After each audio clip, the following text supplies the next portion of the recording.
رئیس مرکز مطالعات ضد سلطه. در ابتدا از آقای اندرسون در خصوص برنامه و طرح صهیونیستها پرسیدم، همون چیزی که امشب هم در جهان امروز بررسی کردیم. ببینیم دیدگاه آقای تیم اندرسون چیه.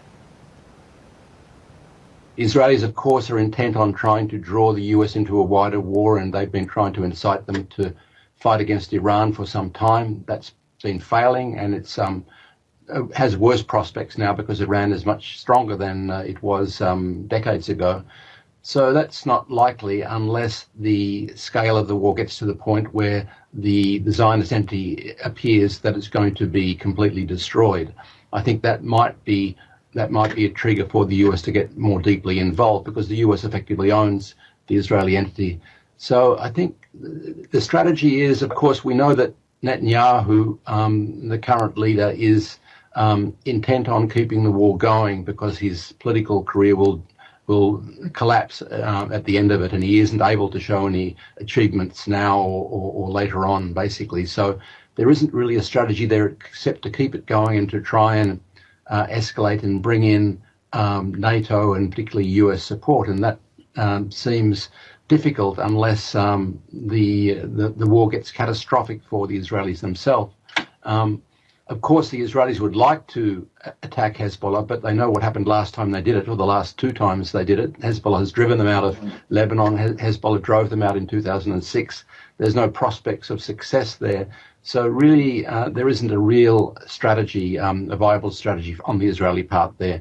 And of course, the Israeli regime itself is very fragile internally, and its international support is eroding very fast. So they would be crazy to want a further war without having significant powers on their side, and the prospects of that are not very good at the moment.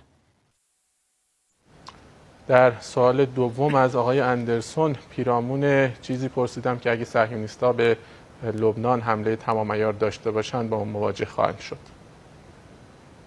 The Zionists wanted to invade Lebanon more than they are doing by bombing. Of course, the safest option for them, in a way, is aerial bombardment and use of terrorism, such as they did with the pagers and the walkie-talkies, for example. But and I think some special forces have tried to. I think their Jolan Brigade tried to do some minor invasions and faced catastrophic results as a result of that. So really, it's hard to see that the Israeli army wants to do it. In fact, what I've heard recently is that the Israeli military wants a ceasefire in Gaza, contrary to War Cabinet, basically. So they don't.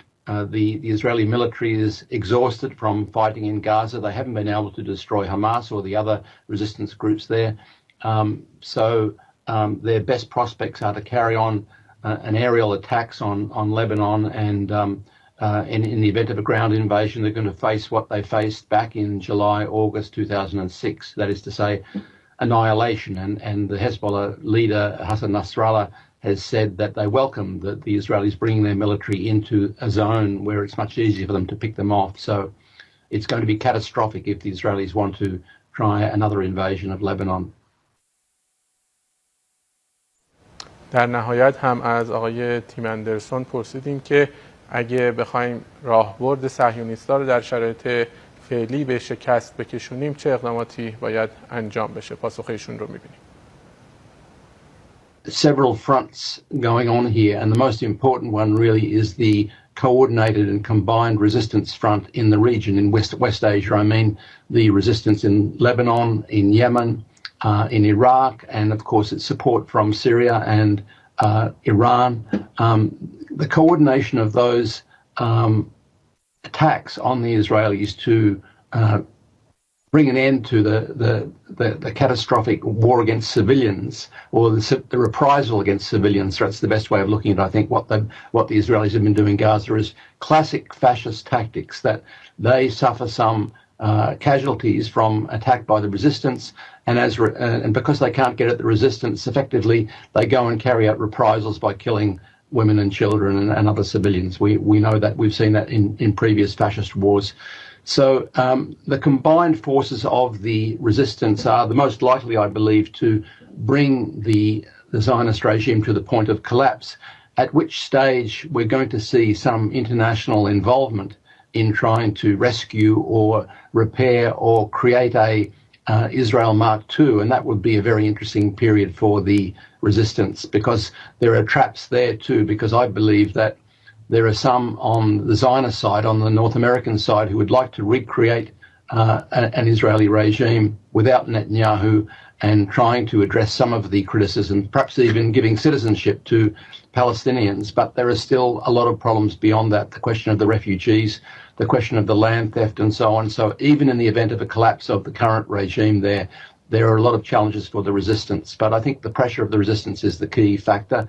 There are other roles for those of us outside West Asia in terms of explaining how legitimate the resistance is in the region, because effectively international law supports Palestinian armed resistance against apartheid, against genocide, but some of the absolutist states and the hegemonic states, particularly Britain and the US and also Germany, for example, France, have never accepted or supported the legitimacy of the resistance. They call them all terrorist groups. So we have an educational task in Western countries, for example, for get people to understand how international law has developed with the history of colonisation, apartheid and genocide and so on. And I think the younger generation in the West is certainly on top of that to a fair degree now. They reject the genocidal war in Gaza, and they are increasingly coming to sympathise with and in some cases directly support what's happening from the Lebanese resistance and the Yemeni resistance and from Iran, for example. So I think there's that great educational task we have outside the region.